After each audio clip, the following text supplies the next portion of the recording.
We are in Oran, Missouri at the campaign event for Senator Jamie Burger. Senator, thank you so much for having us. What a great spot here in Oran. It is a great spot. The Sires have hosted this every year for me for the last 4 or 5, but I think we'll have to change the date because last year the weather was bad on December 1st, and this year the weather's bad on December 1st. I went to the Mizzou, Arkansas game in Columbia. It snowed the whole time. It was the only snow game I've ever seen in college, and then this year it was snowing. Well, even in high school playoff football this year, I think there were several games that their weather was a determining factor, and it just was cold and rainy and snowy for the kids out there playing this weekend too. All right, so session's about to start. Pre-filing was today.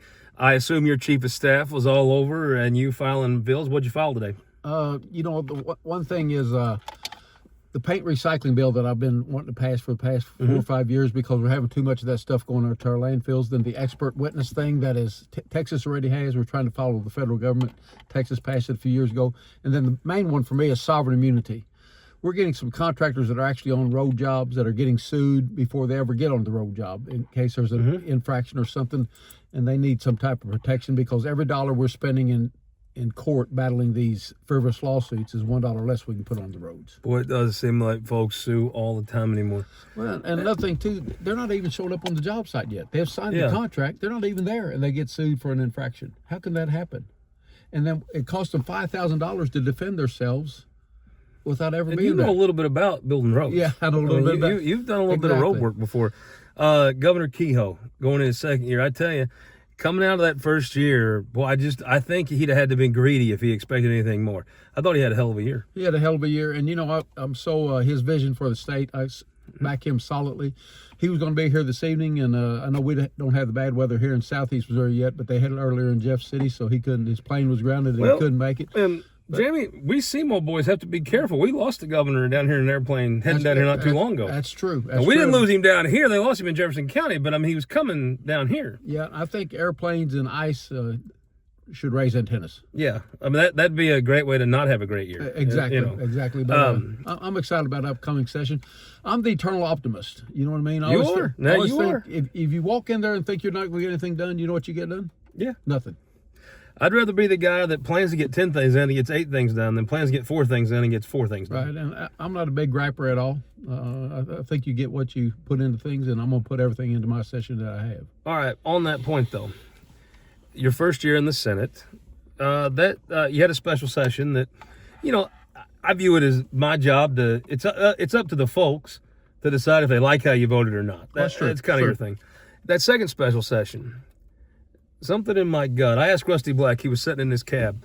I said, if you'd had a group of kids up from Chillicothe High School, would that have been the day you wanted them to see you as the senator? He said, no, it wouldn't.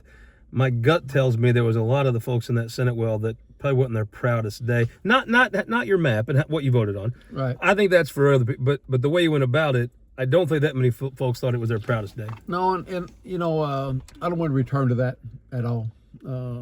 I think we can do better. I think the state of Missouri deserves better at the same time. I think we'll work toward getting where we need to be. So Governor Kehoe has been talked about. I mean, his campaign. I've seen you at the same events I've seen. We listened to the same speeches. He's talked about taking us on a path to zero income tax. Now, number one, where do you stand on that? And number two, how do you do that in a responsible way, careful way? I'm anxious to see his rollout to see exactly what his thoughts are. At some point in time, sales taxes can get too high. Yeah, property tax. We hear it. Property taxes. I don't have a whole lot of people complain to me about income tax. I really don't. I have more people complain about property taxes. I think if you had to write a check every week for your income tax, I think more people would complain. Yeah, your phone would ring more. Because it's just consumed in your payroll deductions. Yeah. But when it's a little bit better than a third of our budget, that's a lot of money. And you can't go back and ask money for people, taxes don't pass. Yeah. So we got to be very responsible in what we bring to the voters and what we think about. I guess, my figuring is he has the best business background without a doubt of any governor since Governor Stark and maybe before. I trust him, and if he says he needs that to go into that room and sell that company on moving to Missouri, to me that's a very compelling argument. Well, I think it is too. That's why I'm anxious to see the rollout before making a decision. I've always heard him say the words "path to zero," which makes me think it's a plan. I don't see Mike Kehoe doing a lot of stuff half-cocked. And I don't think it's going to be a 1 or 2 or 3, even 3-year process, Yeah. or 4 or 5-year process. I think it might be a 10-year process, but I don't know what his rollout's going to be. When you hear folks complain about taxes, what do they complain about to you? Not necessarily what the property tax issues are today, but every year for them to go up as much as they're going Yeah. up. I think if we could control the rise a little bit, people wouldn't be so aggravated. But when you see these 15, 20% increases, people It's tough just on can't. folks. It's tough. I don't know how them folks in St. Louis afford their houses. Well, I saw some statements online, and in Scott County, we just don't have that. We don't have taxes like that. I mean, we just really don't. Now, in St. Louis, Kansas City, I tell you, I do know some folks up there, and I mean, I don't like to pay taxes at all, and I whine about paying my fair share. Even I don't even want to pay my fair share. I don't pay no taxes.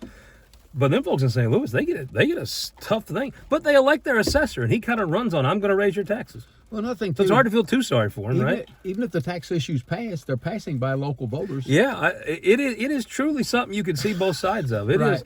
And Well, one thing that always concerns me in the state legislature, we as state legislators allow them to put the taxes on the ballot. So we allow local people to do that. Mm-hmm.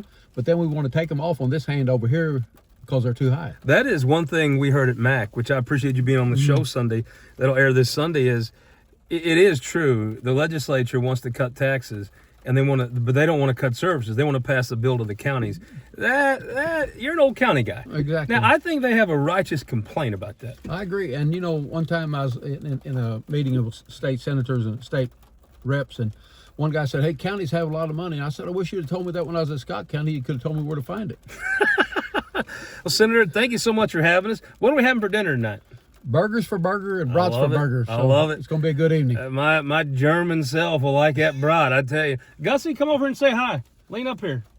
Look at this hat he's got on. He ain't a fly-by-night Eric Schmidt fan. He doesn't have the Eric Schmidt for U.S. Senate hat on. He don't have the Schmidt for Attorney General hat on. Gussie, you have on the Eric Schmidt for State Treasurer hat on. That's the old collector's item.